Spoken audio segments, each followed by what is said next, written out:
Salve a tutti, sono Almarocco e benvenuti in un nuovo video. Oggi siamo qui per fare un'intervista a Lord Kaiaphas, famoso per essere cantante degli Ancient, dei Tokkian Vortex e di Chant Noir. Prima di iniziare ringrazio Kaiaphas per la sua disponibilità, per aver accettato di essere nostro ospite, vi lascio l'intervista e vi auguro buona visione. Why you started to do music and why you started to do with metal music? Talk me about the beginning of your career. Okay, well, with music, I come from a musical family. Like both the mother's side and the father's side were very much into music. My grandmother on my father's side, she was an opera singer back in her days, the 40s, whatever. So I was always exposed to classical music from my father's side.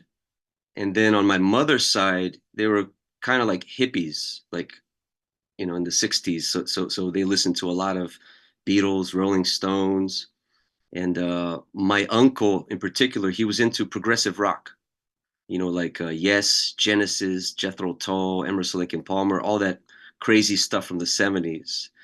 And I grew up listening to that stuff before I even knew what music was. When I was like a baby, I heard those sounds, and once I started, getting a little bit older, I naturally gravitated towards music, and my mother introduced me to music, and not that they pushed the music, but it was available. So I latched onto it and I got into it. And then in 1983, Kiss went to play in Brazil. And I got into Kiss, and Kiss was sort of the gateway to like heavy metal. Now, my family, they didn't listen to heavy metal. They listened to rock and things like that. But so I discovered heavy metal on my own, and Kiss led to Iron Maiden, and then Ozzy Osbourne, to Black Sabbath, AC/DC, Scorpions, all the classics. So then I became a metalhead from what, age 7, 8, something like that, very young. And in 1986, I discovered all the thrash metal stuff, the stuff like Slayer, Destruction, Sodom, Venom, Bathory, all that stuff. And then I got into it, and even before that, even as a child, I was always interested in dark things, monsters and things like that, witches, horror movies. I was always into horror movies, and that kind of dark imagery, dark things.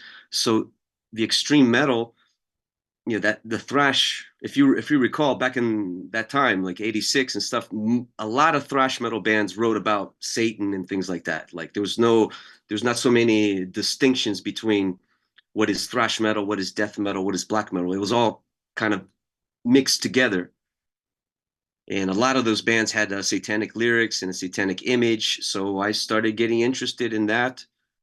I started reading about the occult, Satanism, witchcraft, and I kept following the metal scene, and thrash metal gave way to death metal. Then I got into stuff like Morbid Angel and Deicide and bands like that, and then the black metal stuff, and it was a natural progression. And I was always like, into theatrical stuff, fantasy, horror. And so, to put on corpse paint and the spikes and everything, and, become like almost like a character or something was was totally natural to me, and that's how I got into black metal. And it was just like a natural progression. And once I started performing this kind of music, it was very natural. And that's the best way that I can express uh, myself in metal music. I couldn't do something else. That's the most fitting for me. In Ancient, I was born the idea to introduce in black metal the vampiric thematics. Well, like as I said, that I was into horror movies. That included vampire films as well. I've always been fascinated by vampires. I have many books on vampirism and vampire legends and myth, folklore and so forth. The film Bram Stoker's Dracula in 1992 made a big impact on me because I still regard it as one of my favorite films. It's a beautiful, gorgeous film, and so I thought that vampirism fit perfectly in black metal. Like it was like a perfect fit. Of course, you had Cradle of Filth at the time, and like yeah, I could say that I was influenced in such a way as that what they were doing was what I wanted to do. It's not that I saw them doing it and then I was like, okay, I have to do this now. It was never like this. I was always into vampirism and the romantic imagery of, like Bram Stoker's Dracula, and then later Interview with the Vampire. That romantic version. I was into that. I'm a bit of a romantic. So that was it. I mean, when I was in the bands that I was in before Ancient, the other guys didn't really understand black metal, didn't understand the vampirism, the attraction, the theatrics, and these things. When I joined Ancient, it was like a breath of fresh air because Afazel, he was completely accepting and gave me the freedom to do anything that I wanted in the band as far as like vocals and lyrics and imagery and things like that. He just went along with it. So I thought about, okay, let's do a concept album based on vampirism, and I did that. And I just want to mention that I do believe that I'm the first black metal vocalist that actually had fangs. Like I got some custom made fiberglass fangs at the time, and I believe I was the first guy to have that. You had returned to Ancient for celebrate the 25th anniversary of the Canian Chronicle. Can you talk about it? Well, it's like I've always been remained friends with Afazel, with Zel. I always remained friends over the years, exchanging emails and then later, MySpace or Facebook or whatever. So we're always in touch, and that idea, this idea sort of bounced around a little bit. Like it would be cool if we did that, and then eventually they did it, and so he invited me to come along, and of course I was thrilled to do that. Like yeah, that's basically it. And we're doing the Canian Chronicle tour for as long as people want it. I'm available for that. Um, Maybe at some point we might even do a Mad Grandiose Blood Fiends tour if there's enough demand for that, and I'll do that as well. So that's the era that we're in. I mean, now bands are playing, their classic albums. That's what the people want to see. That's just the era that we are in right now. So we have Canian Chronicle that many people like, and Mad Grandiose Blood Fiends. So I guess you know I'll be doing that. No problem. Talk me about your solo project, Le Chant Noir. Le Chant Noir. That's a project with a couple of friends from Brazil who live in Brazil. Uh, the guitar player Marcelo. He's also a very well-known graphic artist. He's done artwork, album covers, promotional materials, backdrops for Slayer, Creator, Testament, Dimmu Borgir, Dark Funeral, you name it. He's like a go-to guy, right? But he's also an amazing guitar player. And we've been friends since 96, something like that, 96. So him and his buddy, who was the drummer of one of his bands called Mysteries, they wanted to do a project where it was avant-garde, kind of like freestyle, like whatever riffs that they wanted to come up with, to kind of to blend influences and to just do something that they wouldn't do in the bands that they're in. Marcelo, he plays in Troops of Doom with the first guitarist of Sepultura, and they have many gigs in their up and coming project. And besides that, he has his black metal band, which is called Patria. But I suppose there's some limitations as to what he can write and what he can do. But with Le Chant Noir, he can just go crazy and do whatever he wants. So like lyrically and vocally, I can contribute whichever way I want. So the first album was a bit of a mess. We were all over the place with different types of subjects and stuff. I mean, I even wrote about African voodoo. It's like we had an African voodoo song, and we had a Viking song and all sorts. It was totally crazy shit. But on the second album, the most recent album, I wanted to have like a French concept, because in the 18th century, the late 18th century, there was a lot of interest in the occult and Satanism and vampirism and rituals in France and Paris, with cabarets like the Cabaret L'Enfer and places like that.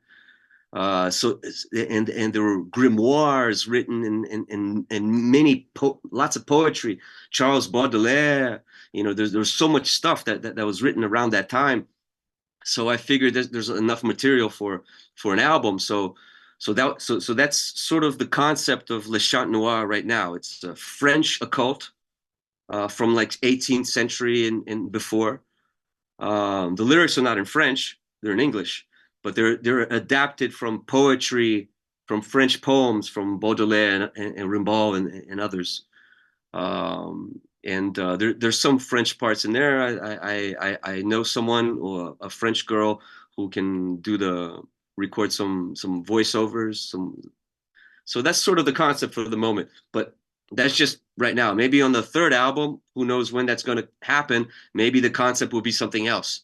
But for right now, we're going with the French, which is obviously something that I wouldn't do that in Tokkian Vortex. Tokkian Vortex, my main black metal project, is more traditional satanic black metal with lyrics about Satanism and just Satan all the time. So that's why. And with Le Chant Noir, I can go crazy with the vocals and do all sorts of different styles. And with Tokkian Vortex, it's more traditional, Talking about Tokkian Vortex, how is Yeah. important for your life philosophy? What about your idea of Satanism? If you asked me this question back in the 90s, back then I considered myself a Satanist and so on. But of course I was in my 20s. Now I'm an atheist. I don't believe in anything supernatural, anything beyond this world. I don't believe in any of these things, but I'm interested in the occult. I'm interested in religions, in all these things. I'm Satan friendly. Okay, so if you're a Satanist, we can be friends. We're not, you know what I mean? But I'm generally against religions, but I mean, religions, if you want to, have your religion, that's fine, as long as you don't, impose your religion on others, try to convert others, and don't let it ruin friendships and so on. I'm okay with that. I don't care. I have my own beliefs. I'm atheist, like I said, an atheist with, I guess, spiritual tendencies. But over the years, since the 90s, I gravitated towards different things. I read about paganism and explored that a bit, and then I also I got into the psychedelic trance scene, which is electronic music. These parties that are that play with concepts of like Hinduism and Buddhism and sort of psychedelic theories and so forth. So I started considering other options and open my mind to like different possibilities and different realities and things of the sort. Kind of Satanism was something that I dropped like many years ago. I mean, it's just Satanism comes from Christianity. Without Christianity, there is no Satanism. And I don't believe that Jesus was the Son of God, or I'm not a Christian, and don't believe that there's any religion that is accurate, that is truth. My thinking mind places intelligence above everything, and we simply don't have any proof of anything supernatural of any kind. So there's absolutely no scientific reason to believe in any kind of afterlife or heaven or hell or any of the sorts. Besides, throughout the history of mankind, there's been thousands of religions, thousands of beliefs. Yeah. Thousands of civilizations had different beliefs, different gods, different concepts, different things. How can they all be right? They can't all be right. Most likely they're all wrong. So, but you wanted to ask about Thokkian Vortex? Yeah.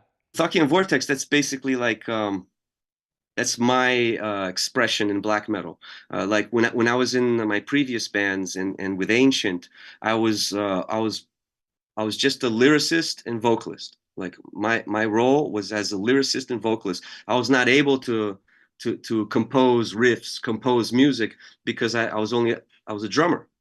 I could only play drums. But from the early 2000s to now, I started learning audio engineering, music production, how to make music on the computer using programs like Logic and Ableton Live, and plugins, VSTs, and so forth, MIDI keyboards, and I learned, how to compose my own music on MIDI, on MIDI keyboards, on using these programs. So I finally acquired the ability to make my own music.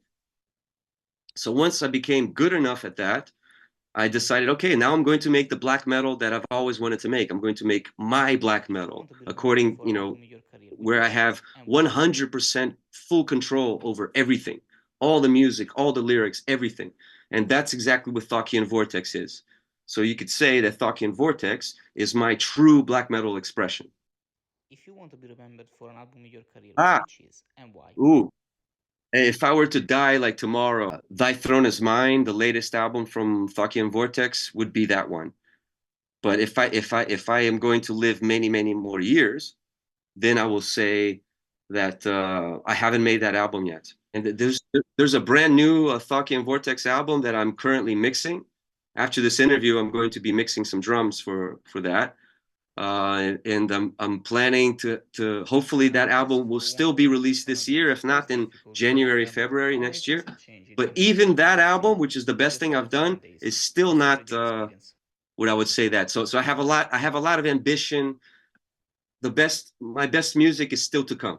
An advice for who want to be a musician nowadays, how is difficult and how many things have changed in the black metal scene when you started from nowadays, consider your experience? Well, first of all, the world nowadays is completely different than it was back in the 90s, and especially for a musician. It's very difficult nowadays for a musician to earn a living. It's so before I don't know. I mean, I'm not good. I don't really have any advice. I have to like think about it, but it's like, why would you want to do that? Like only make music if like music is absolutely your passion, and of course, I mean, you have so many resources now for learning. You can go on YouTube, do tutorials about anything that you want to learn. If you want to improve as a drummer, improve as a guitarist, you have tutorials right there that can help you improve. Practice, be the best musician that you can be. Practice, practice, practice, practice. Um, as a drummer, I can't say that I'm very satisfied with my drumming abilities. I haven't practiced enough. I didn't learn the rudiments enough. So if you're a drummer, I can give the advice, learn the rudiments, practice the rudiments all the time. Practice, practice, practice, practice. Try to be as ambidextrous as you can so that your left hand or your right hand is as good as the other. Practice as much as you can. Be the best musician that you can be skill-wise. Put in a lot of time. And then once you join a band or you start making your music, then you have to know how to manage yourself. If I personally, I think it's better to have a manager. If you can, to have a manager to take care of all the, you know, negotiating with organizers and promoters and someone else to deal with the marketing and things like that. I mean, like I have to do a lot of I have to do, like not only do I make my own music, but I have something like 4 projects, like 3 main projects, but besides Ancient, I have many projects. So I'm constantly busy in the studio all the time. I don't have so much time to do social media, to, do the marketing and speaking with organizers and promoters. Like I simply just don't have that much time. I also work, like a full-time job. So it's quite difficult.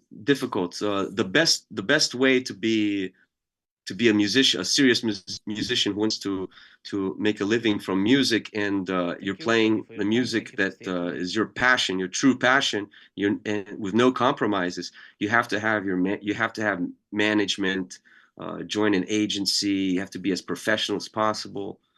It's very hard nowadays. Thank you for your time. Thank you for staying Yeah, today. thank you so much.